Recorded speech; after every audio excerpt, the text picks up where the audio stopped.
اسی طرح سے مسلمانوں کے معاملات اور اخلاق کو دیکھ کر کے کہا گیا تھا کہ وضع میں تم ہو نصارہ تو تمدن میں ہنود، یہ مسلمان ہیں جنہیں دیکھ کے شرمائیں یہود، وہ معزز تھے زمانے میں مسلمان ہو کر اور ہم خار ہوئے تاریخ قرآن ہو کر۔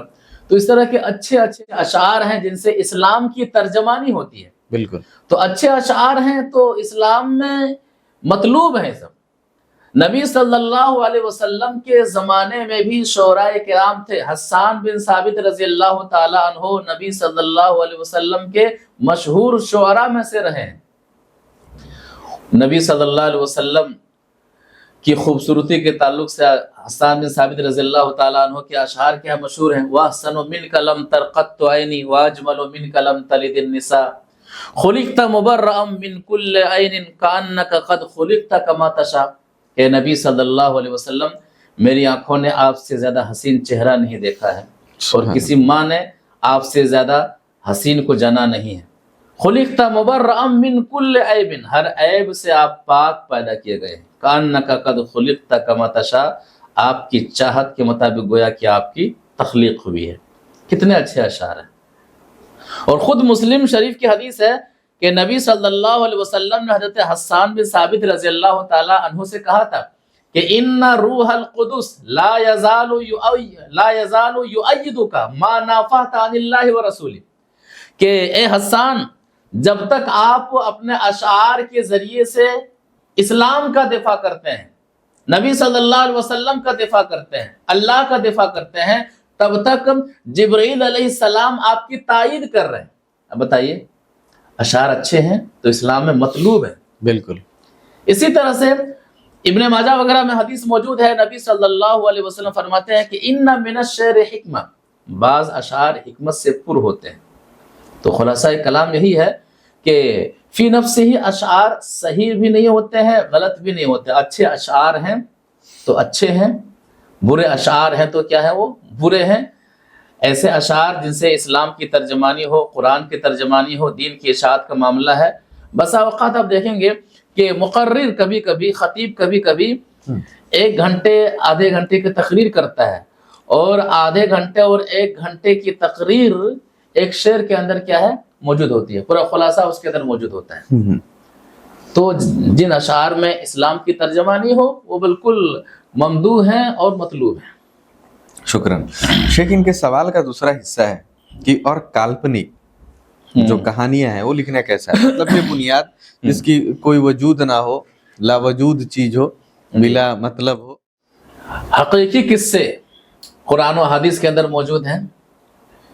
ایک مسلمان کو ان پر تکیہ کرنا چاہیے، ان پر بھروسہ کرنا چاہیے۔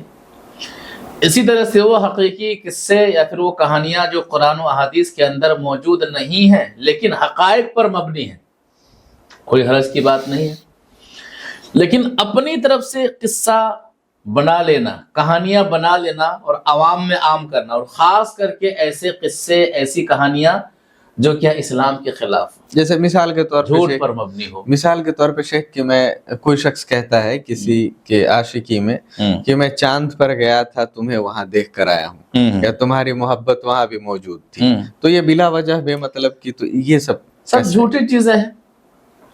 یہ سب کیا ہے؟ دھوکہ ہے، دغا ہے۔ تو اس طرح کی باتیں کرنا جن باتوں میں حقیقت کا کوئی تعلق نہیں ہے، حقائق سے جو قصے کہانیاں بالکل کیا ہیں الگ ہیں، تو اس سے بچنا چاہیے۔ اسلام میں جھوٹ کی مذمت ہے۔ اللہ تبارک و تعالیٰ فرماتا ہے کہ یا ایھا الذین آمنوا اتقوا اللہ وکونوا مع الصادقین، سورہ توبہ کی آیت ہے کہ اے ایمان والو اللہ سے ڈرو اور سچے لوگوں کے ساتھ ہو جاؤ۔ کیا مطلب ہے؟ اگر آپ سچ نہیں بولتے ہیں اور سچے ماحول میں نہیں رہ رہے ہیں تو آپ کے تقوی پر لقوہ لگ سکتا ہے۔ بے شک۔ تو کہ ترتیب کیا ہے؟ تقوی کے بعد سچے لوگوں کے ساتھ رہنے کے لیے کہا گیا ہے۔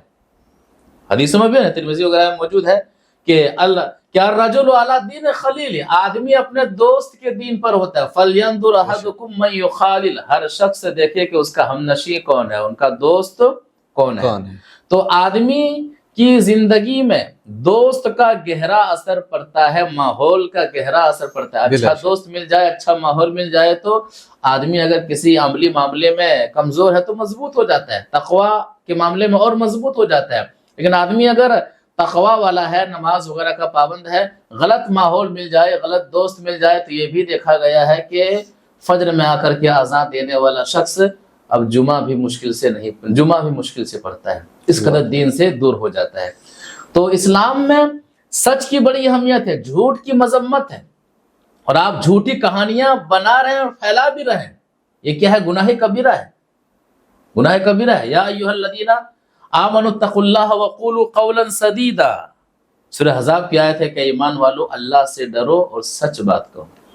کفا بالمرء کذبا ان یحدث بکل ما سمع, مسلم شریف کی حدیث ہے کہ آدمی کے جھوٹا ہونے کے لیے یہی کافی ہے کہ ہر سنی سنائی بات کو بیان کرتا پھرے.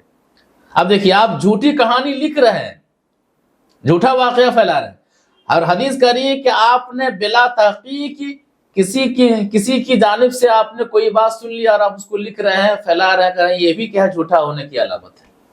تو کس قدر اسلام نے جھوٹ پر پابندی لگایا ہے. بے شک.